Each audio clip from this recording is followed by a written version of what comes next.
ऐसी गगनमार्गे जाता ती, आकाशामध्ये ती माळ चाललेली आहे वर. तैसी गगनमार्गे जातो का, पण म्हातारीचं तोंड बंद कुठं राहते? किती जरी काय झालं तर तोंड बंद राहत नाही. श्राप आहे, धर्मराजाचा श्राप आहे हा, लक्षात ठेवा. आपल्या आईला दिलेला, कुंतीला दिलेला हा श्राप आहे. त्यामुळे स्त्रीचं तोंड बंद राहत नाही. कारण कुंतीचा पहिला पुत्र आहे कर्ण.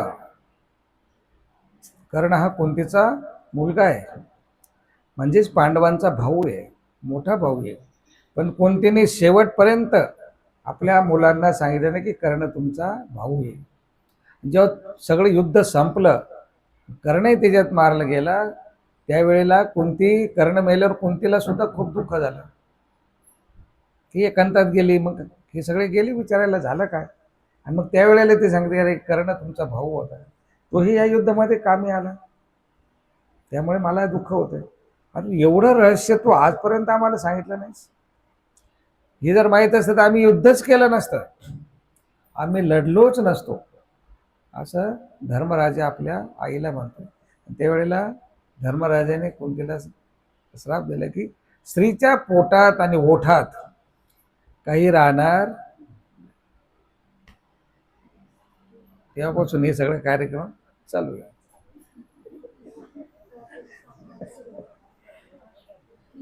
म्हणून म्हातारी आता गगन आकाशात चालू आहे, स्वर्गामध्ये प्रवास चालू आहे, आणि ती म्हातारी धांदूल दादाला म्हणते, हा रे धांदूल दादू, अरे धांदूल दादा ऐक ना माझं, आपण चालू ऐक ना माझं, मी काय म्हणते जरा ऐक. धांदूल दादा सांग ना काय म्हणते. ते तर दामाचा कापूस किती, अरे एका दामामध्ये किती कापूस तिथे विकत घेतला जातो. दामाचा कापूस किती, एका दामाचा किती कापूस घेतला जातो. आता धांदूल दादाने बी भान ठेवा ना, आपण स्वर्गात चाललोय आणि आपण हत्तीचं शेपूट धरलेलं आहे, बरोबर आहे. धांदूल दादा बी ऐकला, जोशात आला, आपण एवढं मोठं काम सत्कार्य करतोय मग काय. आणि असं म्हणता म्हणता धांदूल दादाच्या हातात जे शेपूट होतं, धांदूल दादाने काय केलं, हा ये वडा, दोन्ही हात सोडले ना अशी केली. आता हत्तीवर सगळी माळ, अशी अवस्था झालेली आहे. हातीचे पुस सुटले आणि अवघेच पडले खडकावर दगडावर. काय जग वाचणार आहे का? 2 मजल्यानं पडल्यावर जगत नाही. आता हे तर आकाशातून पडले सगळे खाली. सर्वच म्हटले स्वर्गी काही तेने कापूस देखिला होता. धांदूल दादाने काही स्वर्गात कापूस पाहिलेला होता का? नाही. पण भावनेच्या भरामध्ये त्यांनी ते कृत्य केलं. परी लटकिया तवती अवघी पडली, परंतु त्या लबाड एका गोष्टीमुळे सर्वे पडले. आणि काय झालं, आत्महत्येशी कारण झाली. सगळे आत्मघाताचे ते मरणामध्ये गेले. म्हणून लटिके न बोलावे, म्हणून आपल्याला आचार आहे, लटिके न बोलावे, कधीच खोटं बोलू नका. एक खोटं लपवण्याकरता 1000 वेळा लबाड बोलावं लागतं. जे आहे एका मिनिटात सांगून टाका ना बाबा असं झालं, दुसऱ्याच मिनिटाला माणूस शांत होतो, खरं सांगितलं. पण एक खोटं लपवायला 1000 वेळा खोटं बोलत राहायचं, त्यांनी काय होतं, आत्महत्येस आत्मघाताचे तिथपर्यंत जातो माणूस. तैसे बाई पोर धांदूल मोक्षाशी जाओ पाहत असे. धांदूल दादा जसा मोक्षाला गेला सर्वांना घेऊन, तसा हा मोक्षाला जाऊ पाहत असे, म्हणजे पद्मनाभी मोक्षा जाऊ पाहत असे. आता ते डुबणारच आहेत, त्यांच्यासोबत हाय डुबणार आहे. सर्वज्ञ म्हटले बटिका, मग त्याच्यावर दृष्टांत दिला धांदूल पद्मनाभीला. कोवळे इंद्रवनासे, कोवळे म्हणजे ते वाळकाचाच एक प्रकार आहे, फक्त ते कडू असतं, त्याची शेरणी म्हणतो त्याला, पण शेरणी, ते इंद्रवन म्हणजे शेरणी. ते तोडीजे तरी तुटे, कवळा असताना तोडलं तर तुटतं देठापासून, तेच देठी निबर झाल्या तोडीजे तरी न तुटे. त्या वेलाला जर ती शेरणी निबर झाली तर तुम्ही किती तोडायचा प्रयत्न केला तर ती तुटत नाही. ऐसा ही जरी तोडीचे जरी तोडायचा प्रयत्न केला तर मुळे वेली हाताशी ये. मुळा सकट वेली हातामध्ये येते. तैसा वय जरट निरोपणाचे आक्रोशे करून. तैसा वय जरट म्हणजे वयानेही जरट आहे आणि कर्मानेही जरट आहे. असा निरोपणाचे याला जर निरूपण करायचा प्रयत्न जर केला तर आक्रोशे करून आणि जर बळजबरी जर धर्माला लावायचा प्रयत्न जर केलाच. भिक्षा करविजे तरावी देशेच उठी. तो देवावर भकणार, धर्मावर भकणार, ज्याच्या सन्निधी राहिला त्याच्यावर भकणार. असा अनाधिकार. म्हणून काल जो दृष्टांत गेला, कोवळे वाळू कासे तयाचे तळी होय, सांबारी होय, कोशंबीर होय, मिरपुडे खाऊन जे कीजे ते होय, लोणचे होय. तसं वैसातीत कोमळ अवस्थेत तुम्ही कोणतंही धर्मरूप कार्य करू शकता, धर्म तुम्ही स्वीकारू शकता. म्हणून इथं बसलेल्या सगळ्या पालकांना नम्र सूचना की आपल्या लेकरांना लहानपणीच वळण लावा, लहानपणीच परमार्गाला त्याला उपदेश द्या. तर तुमच्या घरात जी देवपूजा आहे ही पुढे व्यवस्थित राहील, ही कोणाला द्यायची पाळी येणार नाही. आपला धार्मिक बाबत आता शिकतोय, त्याला बाहेर राहावं लागतं, मग तिकडं याच्यात जावं लागतं. तो निबर झाल्यावर कशाचं स्वीकारतो? स्वीकारतच नाही. एकदा देठी निबर झाला की तो म्हणतो मला काही नाही झालं, तुमचं काही मी ऐकणार नाही. जोपर्यंत तुमच्या ताब्यात आहे तुमचं लेकरू, तोपर्यंतच तुम्ही त्याला धर्माला लावा, त्याला उपदेश द्या, त्याला ईश्वर समजून सांगा. आपण फाजील लाडामध्ये आपले लेकरं आपल्या मनाप्रमाणे वर्तन करत नाही, देवधर्म करत नाही आणि नको त्या गोष्टी नंतर घरामध्ये किटकिटी वाढतात. हे त्यासाठीच आहे. हे सांगण्याचा मतितार्थ की ह्या सगळ्यांच्या घरामध्ये ही अवस्था आहे, प्रत्येकाच्या घरामध्ये ही अवस्था आहे. एखादे फार 10-5 घरं असे असतील की जिथे लेकरांना योग्य वळण आहे, बहुतेक लेकरांना वळण नाही. का? आपला फाजील आत्मविश्वास किंवा फाजील लाड, त्या लेकरांना आपण सुसंस्कार देत नाही, धर्म त्यांना व्यवस्थित समजून सांगत नाही, देव त्यांना समजून सांगत नाही. मग त्यांना ह्या मार्गाला लावणं, तुम्ही जिथे जाता मठ मंदिरात त्यांना सोबत न्या. तुमच्या घरी कोणी साधू संत आले, तुम्ही क्रिया करता त्यांना करायला लावा, त्यांना ते वळण लावा, त्यांना गंध लावू द्या, त्यांना संकल्प सोडू द्या, त्यांना दंडूत घालायला लावा. तुम्ही तर केलंच, पण मुलांना जोपर्यंत हे संस्कार तुम्ही देणार नाही तोपर्यंत ते धर्मावर दृढ होणार. हे सगळं सांगण्याचा मतितार्थ तो आहे. हे दृष्टांत वगैरे आपण ऐकतोय त्यासाठी ऐकतोय की आपण धर्माला आपले लेकरं बाळे लागले पाहिजे.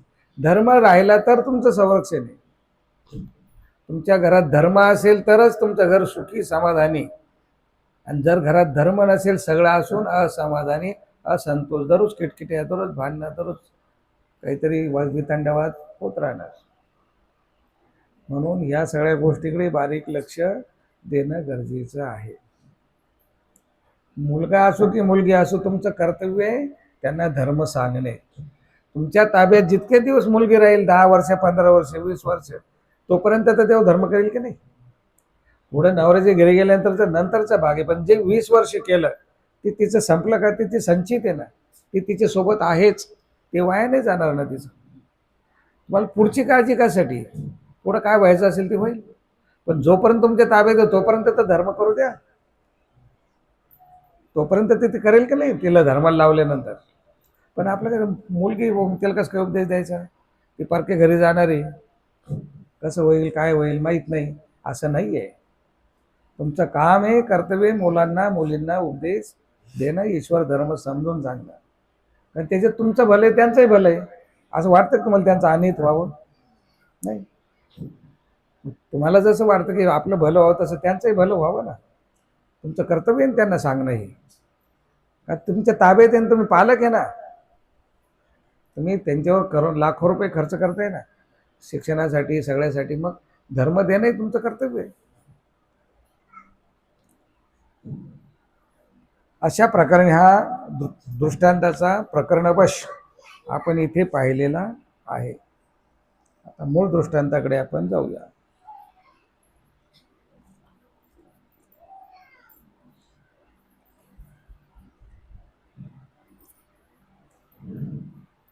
जरटावस्ते विकार जाये पर विकल्प नवचे.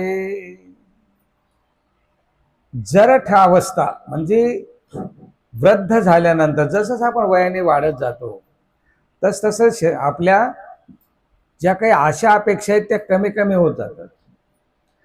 आणि उमेदीमध्ये ज्या इच्छा असतात आपल्या, त्या इच्छा पूर्ण करण्याकरता आपण सगळ्या गोष्टी करतो, त्यालाच म्हणलेले विकार. जसजसं वय पुढे जाऊन तसं विकार हा माणसातला कमी होत जातो. उपभोगाच्या गोष्टी आपल्या जीवनातल्या कमी कमी होत जातात. कारण वाटतं हे भरपूर केलं आता नको आहे, हे सगळा आता अनुभव झाला, आता वयाच्या मानाने आपण त्या त्या गोष्टीपासून दूर होत जातो. म्हणून जरट अवस्थे विकार जाये पर विकल्प नवचे. पण विकल्प जी वासना आहे तो मात्र जात नाही.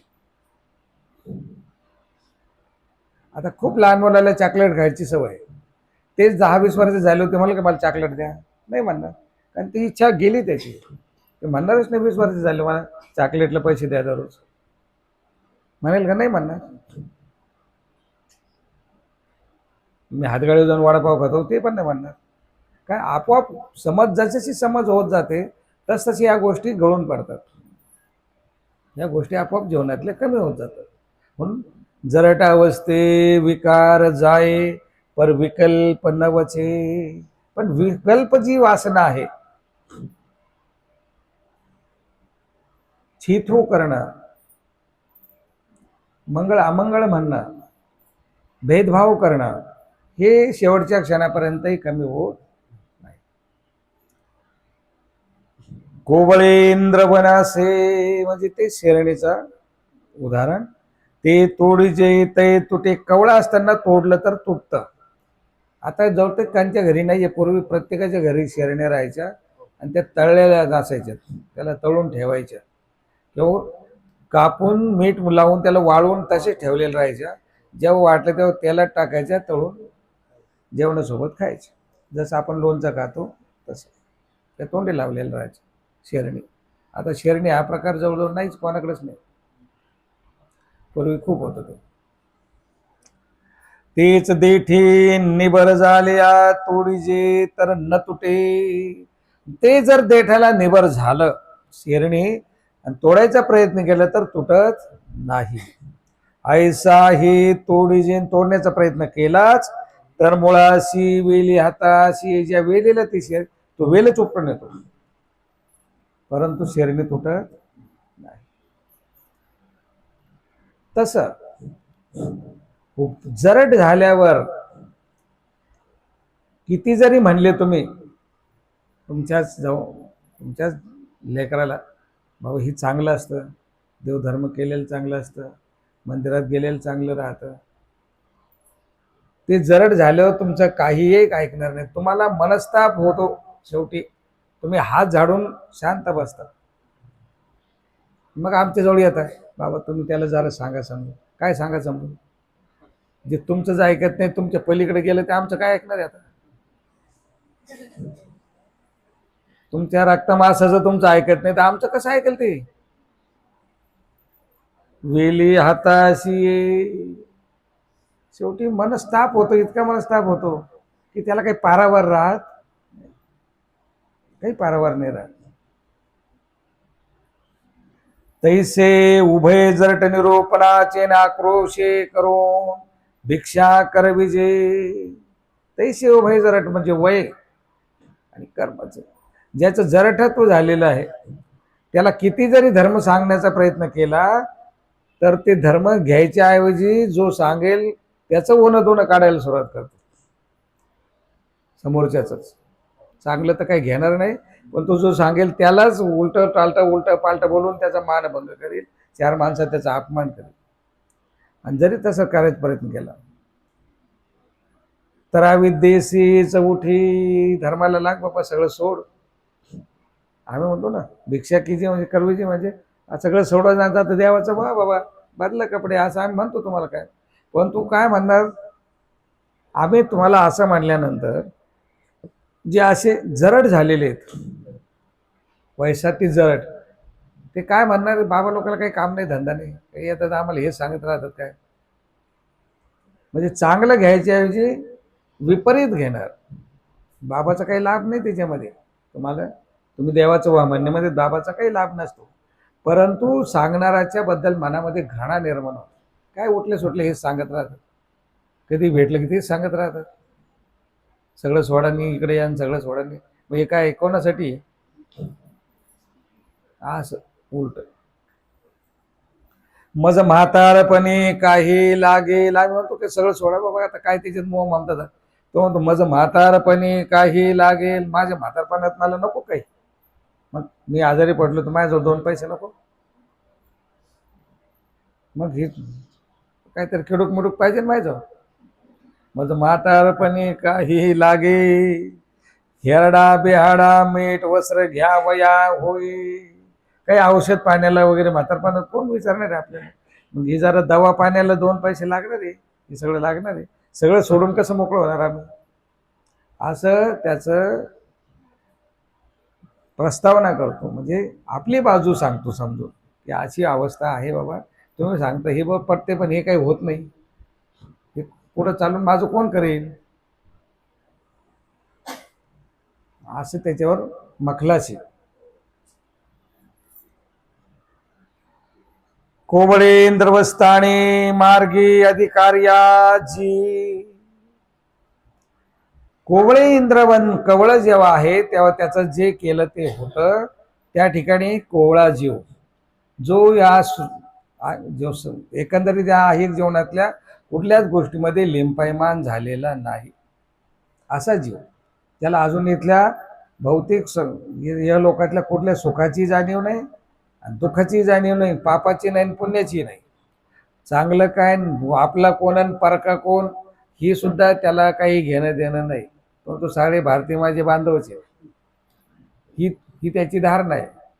त्या वयामध्ये ही त्याची धारणा आहे, सगळे आपलेच आहे. त्याला ही भिंतच माहीत नाहीये की मध्ये भिंत आहे, आजा तुझा भाव आहे, हे आपलं ते परक हे त्याला माहितीच नाहीये. त्या वयात सगळं करण्यासाठी तो अधिकारी आहे. जसजशी समज येईल तस तसं मग हे सुटेल. ते तोडी जे तर तुटे, त्याला जर त्यावेळेला सगळ्या ह्या मूत्र फलो भोग विराग वैराग्य, हे आमच्या देवाचं सूत्र आहे. यह लोक अमूत्रवत आहे, म्हणजे दुःखदायक आहे, नाशिवंत आहे, हे सोडल्याशिवाय पर्याय नाही, असं देवाने म्हणलेले संस्कृत सूत्र आहे ते. हे सगळे सुखभोग कसे आहेत, नाशिवंत आहेत, इथं शाश्वत काहीच नाहीये. हे सगळं सोडून तू माझ्याकडे मला शरण ये.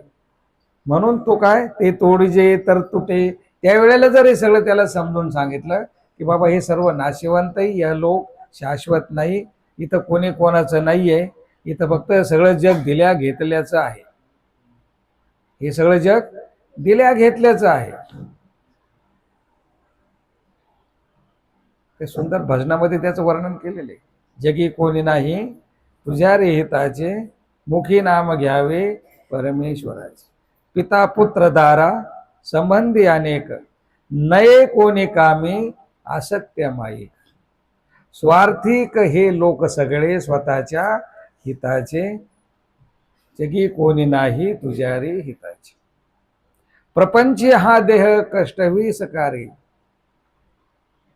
शोधुनी पाहता कर्मबंध सारे. असत्य प्रपंची स्थान ना सुखाचे, असत्य प्रपंची स्थान ना सुखाचे, मुखी नाम घ्यावे परमेश्वराचे. या प्रपंचामध्ये, या असत्य प्रपंच, किती हा प्रपंच शाश्वत आहे का, कार्याला आलेला प्रपंच शाश्वत नाही, तो बिघडणार आहे. एक दिवस तो संपणार आहे, शाश्वत नाहीये. इथं सुख हा विषयच नाहीये. प्रपंचात कोण सुखी आहे का कोणी सुखी? सुख आपण मानून घेतोय, सुख आपण मानून घेतोय. सुखी आहात? नाही. असत्य प्रपंची स्थान ना सुखाची, जगी कोणी नाही तुझ्या रे हिताची. कोण हिताच आहे? पिता पुत्रधारा सुद्धा नाही, ते पण काही काळापर्यंतच आहेत, लक्षात ठेवा. नाही तर मग हे पेपरला बातमीच आल्या नसते. कोण खराब याच्या? हे जर सत्य असतं तर पेपरला बातम्या आल्या नसत्या. म्हणून हे तिथे पलीकडे आहे. म्हणून ते तोडीजे तर तुटे स्थानी, प्रथम दशे त्याग करी तर होय.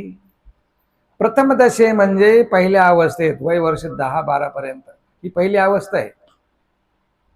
म्हणजे ब्रह्मचारी अवस्था, कवळ आहे तोपर्यंतची अवस्था. जर त्याने त्याग करायचं ठरवलं तर तो त्याग करू शकतो.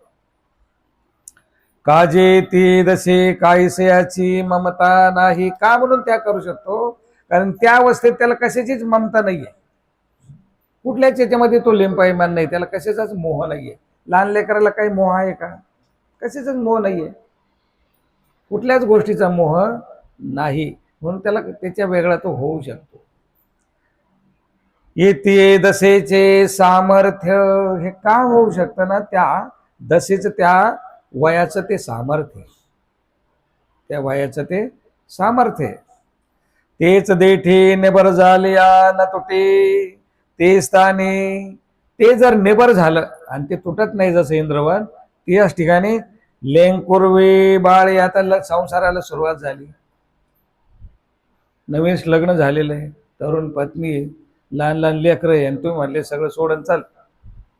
सोडेल का? संसारातली आसक्ती आहे ना. आता कसं सोडेल तो? लेंकुर्वे बाळे, लेकरं बी बाळ बी, थोडं मोठं बाळ. स्त्री पत्नी सोड वाटते का? नाही. माय बाप, माय बापाला सोड वाटत नाही. बंधू बहीण, भावाला सोडू वाटत नाही, बहिणीला सोडू वाटत नाही. सोयरे धायरे, जिथं आपली लेख दिली किंवा ज्याची आपण करून आणली ते सोयरे, आणि सोयऱ्याची सोयरे ते धायरे, सोयऱ्याची सोयरे ते धायरे. म्हणून सोयरे धायरे एवं मादी, इतक्यांचा मोह आहे, काही सोडू वाटत. निबर झालं ना. आता काय करणार? आता इच्छा जरी असली तर निघू शकत नाही, बंधन आलं. ममता लागले या वयता जरड झाल्या, मग अनुसर विजे तर ननुसरे. या सर्वांची ममता लागल्यामुळे, अशा वेळेला जर त्याला म्हणतो मी सगळं सोडा आणि देवाचे व्हा, तर ननुसरे. जरड झाल्यावर कसं काय शक्य आहे?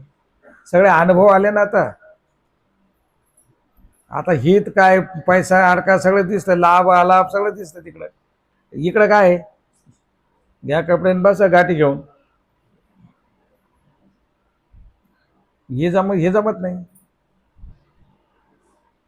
हे लय सोपं आहे की नाही? तरी जमत नाही. अहो नुसते कपडे घातले तर लोक तुमच्या पायावर डोकं ठेवतात, बाकी काही येऊ नाही येऊ. एवढा फायदा आहे गणवेशाचा. त्याच्यापेक्षा काय पाहिजे? आणखी कोणता फायदा पाहिजे तुम्हाला? तुम्ही वेश परिवर्तन केल्याबरोबर दुसऱ्या क्षणी आपल्याच घरातले माणसं तुमच्या पायावर डोकं ठेवतात, जे दररोज शिवाय श्राप देत असतात तेच. आता हे योग्य झाले, आता संन्यासी झाले, जाऊ द्या, पडा पाया. मग एवढा लाभ आहे तरी सुटत नाही.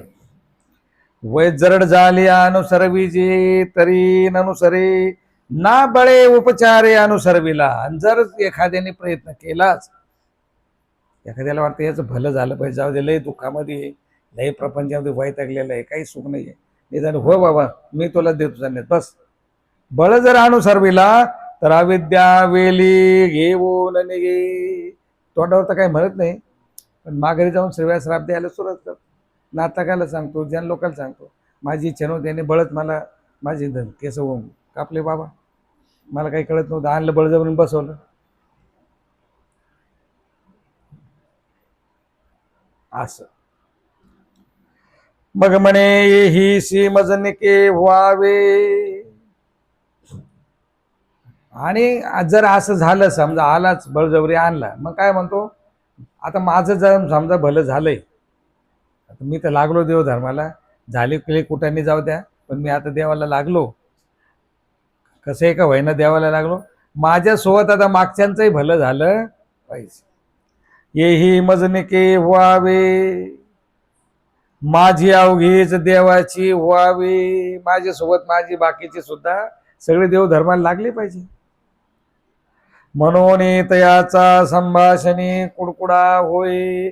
म्हणून जे आहेत आपले जवळचे रक्ताचे, त्यांना सांगायचा प्रयत्न करतो, अरे चार हे चांग या इकडं, मी तर आलो, पहा ना आता मी सगळं सोडलं की नाही. तुम्हाला तर माहिती मी कसं होतो, मला त्याच्याशिवाय जमतच नव्हतं.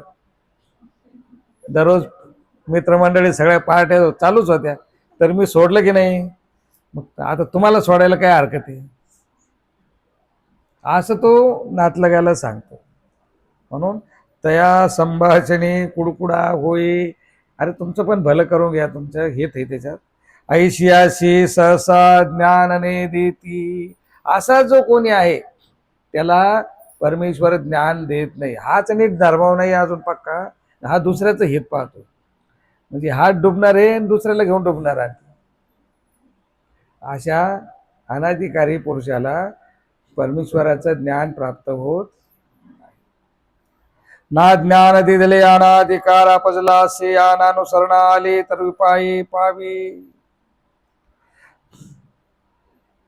आणि ज्ञान जर दिला तर असा अनाधिकार जबरदस्त आहे, ज्ञान होऊ नये, अनुसरून अनुसरण, ज्ञान होऊन पुन्हा मोहमायेमध्ये पुन्हा रममान होणं, असा जबरदस्त अनाधिकार. तर अशाने उलटे उपायाने काही धर्माला लागत नाही. आता इथे अनुसरल्यानंतर धर्मावून जाण्याची परी काय आहे आचार त्या पुरुषाची, ती पुढे वाखणलेली आहे. कोमळ जसे त्याग केला, अस्ति परिवार वाखणला. आता इथं कोमळ अवस्थेमध्ये सगळं सोडलं, पुढती अलिंबन आश्राईले, पण इकडे येऊ नये पुन्हा चेले चापाटी जमा केली. आता अनुसरला पण काय केलं, इकडे येऊन चेले चापाटी जमा केले, दोन भिंतीच्या, दोनच्या चार, चारच्या पाच भिंती उभ्या केले. परत तिकडे संसारात तेच केलं होतं, घरदार सगळं. आता इकडे येऊन पुन्हा तेच. किंवा कोमळ दशे जरी अनुसरलं तर इकडे आल्यावर आपला आत्महित कशात आहे, मी भला आणि माझा देव भला. तर इकडे येऊन मी चेली चापाटी जमा केले, आलिंबन आश्रायले, हे पाहिजे ते पाहिजे, सगळंच पाहिजे. आणि देवाने काय सांगितलंय, संग्रह हो न करावा. ज्या ज्या गोष्टीत मला बंधनात टाकणारे आहेत ते सर्व आलिंबनच. जड चेतन दोन्ही आलिंबन बर का. चेतन माणसं जमा करणं, शिष्य परिवार जमा करणं, हे आलिंबनच आहे. आणि जड पैसा अडका वस्तू, हे पाहिजे ते पाहिजे ते पाहिजे, सगळं ते आलिंबनच.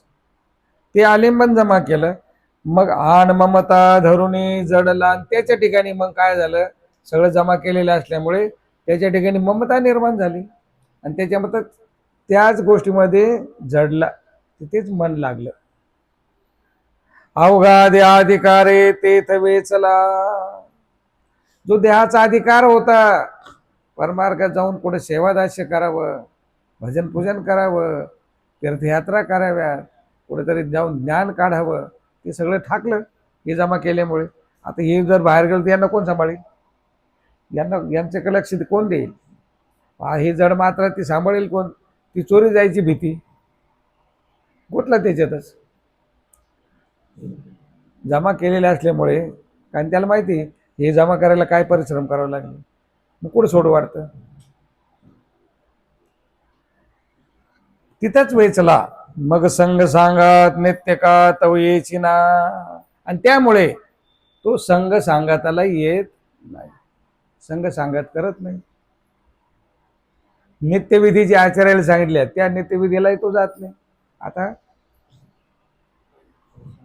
परिवार करून बसलेले हे सोडून कुठं फिरावं? आता आठण भोजन भिक्षा भोजन स्थान प्रसाद सेवा कुठं करावी? इथं यांचं कोण पाहिल माग? मग म्हणून मग संघ सांगात नित्य का तव येची ना ऐसाही सुहृदाचे निरूपणाचे आले. जर एखाद्या सुहृदाने ज्याचं हृदय शुष्ट आहे त्याने जरी सांगितलं बाबा हे सगळं सोडा, हे आलिंबन कशाला? आपण सगळं सोडून आलेलो आहे. आपलं स्वतःचं घर सोडलं, स्वतःचे आई वडील सोडले, स्वतःचे भाऊ बहीण सोडले, स्वतःचे नातलग सोडले, स्वतःची स्थावर जंगम प्रॉपर्टी सोडून आपण इकडे येऊन संन्यासी झालो. आता हे कशाला चंड आपल्याला काय पाहिजे? हे कशाला केलं? हे याच्यामध्ये काही मोक्ष मिळणार नाही. यात सगळं सोडा आणि आपलं पहिला होतं तर चला आपलं देवधर्म करा, आपली झोळी काखेत लावून फिरा, नित्यविधी करा, भिक्षा मागा, भोजन करा, स्मरण करा, प्रसाद सेवा करा, स्थानात सेवा करा. हे काय असं जर कोणी सांगायचा प्रयत्न केला तर अविद्येशी उठी जो सांगेल त्याच्यावर भडीमार सुरू होईल, त्याच्यावर भकन दोष सुरू होईल, त्याच्यावर विपरीत होईल. चांगलं घ्यायच्या ऐवजी त्याला त्याचं उणं दोनं काढेल. मग म्हणे आधी या शिष्या सांगात याची निश्चिते करू. मग विचार करतो आता हे जे घेतलेले सगळे शिष्य परिवार यांचं काहीतरी व्यवस्था लावली पाहिजे. आता याची व्यवस्था लावल्याशिवाय कसं करायचं? हे तर असं उघड्यावर सोडून जाता येणार नाही. जसं तुम्हाला प्रपंचात सगळं सोडून मग नदीच पलायनवाद करता येत नाही, आहे की नाही? मग तू सोडून पाळता येत नाही ना, तसं इकडे झालं. आता मग अमुका धर्माचरून हे सगळे यांची निश्चिती करू, यांना सगळे व्यवस्थित करून देऊ आणि मग पाहू देवाचं एका वचनाचा जरी आचार झाला तर भरपूर झालं. कारण एक वचन प्रतिपाळायचंही परमेश्वराला तोष आहे. एक वचन जरी तुम्ही जीवनामध्ये आचरण केलं तरी देवाला त्याचा आनंद आहे. हा पदार्थ मज लागत असे इतुल्याचे निठाई आलिंब. आणि मग हे सोडता परत विचार करतो तर हे तर आपल्याला याच्याशिवाय जमणार नाही, हे तर आपल्याला लागणारच आहे, हे पण लागणारच आहे, ते पण लागणारच आहे. पण पुन्हा आलिंबन आहेच. सोडायचा विचार करतो पण पुन्हा म्हणतो अरे हे तर आपल्याला लागणार आहे, मग कसं काय जमायचं? मग एकही धर्म नानुष्ठीन हा विचार करून एका वचनाचंही आचरण घडत नाही, एक धर्मही आचरल्या जात नाही, अशी परी होते. पुन्हा दृष्टांत देवाने इथे निरूपण केलेला इंद्रवनाचा. आणि ह्या दृष्टांताद्वारे आपल्याला सजग केलेलं आहे. गोपाल कृष्ण महाराज की